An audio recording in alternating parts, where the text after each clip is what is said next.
Okay, let's just dive right into an incredible archaeological detective story today. In this explainer, we're going to bridge ancient Egyptian maps with the absolute earliest origins of the Bible's most famous name. We are unpacking a massive historical puzzle that weaves together ancient geography, linguistics, and honestly, a fascinating story of family division and reunion. So, if you think you already know the whole story of the Exodus and exactly where the name of the biblical god came from, well, you're definitely going to want to pay close attention to the clues we're about to uncover. We have to start with an undeniable smoking gun. I mean, what does an ancient Egyptian pharaoh's temple inscription, located in modern-day Sudan of all places, have to do with the biblical god? Well, back in 1844, an expedition to the Solib Temple, which was built by Pharaoh Amenhotep III, documented these topographical lists carved right into the stone walls. And right there, among those carvings, was a highly specific phrase, the Shasu land of Yahweh. This is an ancient, extra-biblical reference pointing directly to the very name that the Hebrew Bible renders as Yahweh. And to really understand the gravity of this, just listen to the date. We are talking about 1395 BC. This hieroglyphic entry is literally the absolute earliest extra-biblical attestation of the divine name Yahweh that we have. We aren't looking at something written centuries and centuries after the fact. No, this inscription places the name right in the broad chronological window of the Mosaic era itself. It's hard physical data that scholars just cannot ignore. So let's get into part one, the Egyptian smoking gun. To make sense of this whole historical debate, we need to figure out who the Egyptians were actually talking about here. See, the Egyptian scribes weren't just writing down a disembodied name, they were pinpointing a very specific territory inhabited by these nomadic tent dwellers known as the Shasu. These were Semitic peoples moving on foot across the deserts east of the Nile Delta. And crucially, the Egyptians located these Shasu in the exact same regions the Bible calls Midian, Edom, and Seir. And look at how these ancient attestations totally bracket the Exodus period. They place the name Yahweh firmly in this southern region for centuries. We don't just have one isolated carving, right? We've got the Soleb inscription in 1395 BC, then another one by Ramesses II at Amara West in the 13th century BC, and then much later, the Moabite Mesha stele in 840 BC. Put them all together, and these artifacts prove that the name Yahweh was geographically anchored in the region of Midian and Edom for a really, really long time. Which brings us to part two. Did Moses borrow God? This geographic puzzle introduces the prime suspect in our historical cold case. It really begs the question, did Israel just borrow their religion from outsiders? When critical scholars saw this Egyptian evidence tying Yahweh to Midian centuries ago, they formulated a major theory. For over a century now, many have used this Kenite Hypothesis to argue that the Exodus narrative is basically just historical fiction masking a stolen deity. The claim is that Moses went to Midian, learned about a local god named Yahweh from his father-in-law Jethro, and then brought that foreign religion back to the Israelites. But to solve this mystery, we have to systematically knock down these underlying assumptions that critics project onto the biblical text. The Kenite Hypothesis really only works if you assume Moses knew absolutely nothing about Yahweh before fleeing Egypt, that the Israelites were totally ignorant of the name, and that the text itself claims God had never revealed this name to the patriarchs. So let's look at what the text actually says. Because here is the massive plot hole in the hypothesis. Moses' own mother, an Israelite slave in Egypt well before the Exodus, bore a name that explicitly incorporates the name Yahweh. Her name was Jochebed. That Yo prefix, it's a shortened form of the divine name. I mean, how could the Israelites in Egypt have zero knowledge of this name if the mother of Moses literally carried a name meaning Yahweh is glory while living right there in the Egyptian delta? Furthermore, the renowned Hebraist Francis Anderson brilliantly pointed out that the syntax of Exodus 6:3 actually acts as a rhetorical question, actively affirming that the patriarchs did already know this name. Often, this verse is translated as God saying he didn't make his name known, but based on strict Hebrew grammar, it reads as a powerful rhetorical question.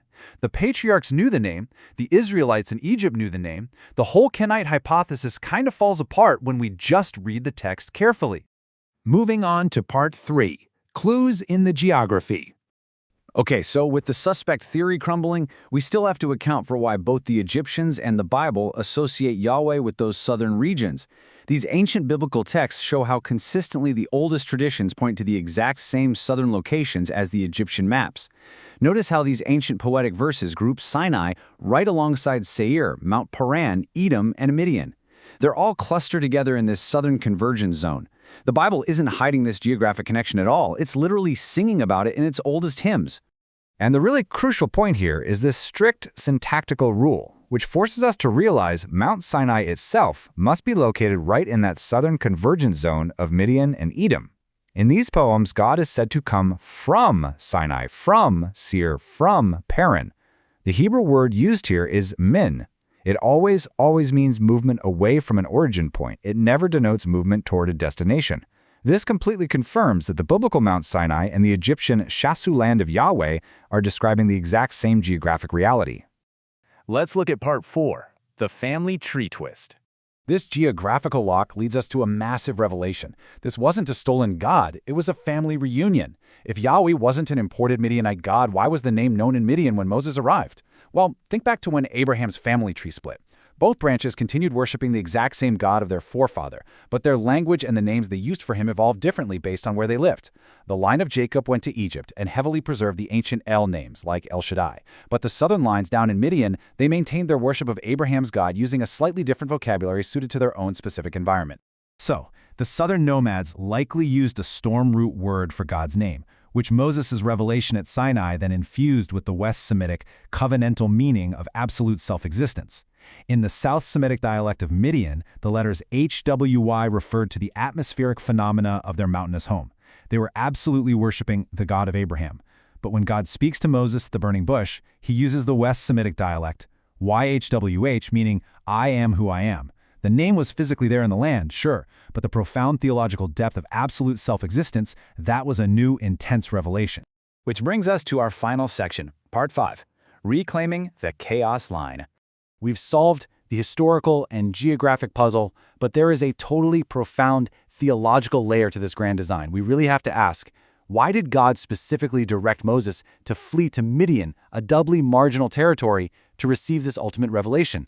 Out of all the places on earth, why send the future deliverer of Israel out into the wilderness to live with a Midianite priest and his Kenite relatives?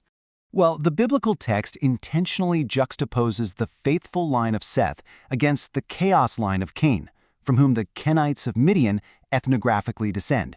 Etymologically, the name Kenite connects directly back to the root for Cain. In the symbolic world of the ancient text, Midian and the Kenites represented the ultimate outsiders. They were the non-elect line of Abraham, living in the exact territory associated with the descendants of the very first murderer. And here is a slightly edgy but highly memorable fact for you. The Cainites were metal workers, descending from Tubal-Cain, whose craft Second Temple texts explicitly link to the forbidden knowledge of the fallen watchers. In ancient Jewish thought, this metallurgy wasn't just a neutral, everyday craft. It was seen as forbidden knowledge that corrupted humanity and caused violence. The Cainites were culturally associated with this deep, ancient depravity. But in a brilliant stroke of ironic reversal, God actually reclaims the tainted metalworking skills of this chaos line to physically build Israel's holy tabernacle and Ark of the Covenant. I mean, just think about that for a second. God sends Moses right into the heart of the chaos line, to the metalworking descendants of Cain, and takes the very craft associated with human violence and completely re-sanctifies it. He uses it to forge the bronze altar, the golden lampstand, and all the sacred vessels of his own worship. It's totally wild. God wasn't importing a foreign religion at all. He was actively reaching into the marginalized, non-elect branches of Abraham's family to bring them right back into the covenantal fold. The Sinai event was never about stealing a Midianite deity. It was about bringing together the divided lineages of Abraham. When Jethro, the Midianite priest, blesses Yahweh and shares a meal with Moses and Aaron, we are actually seeing the very beginning of God's promise to bless all the nations of the earth.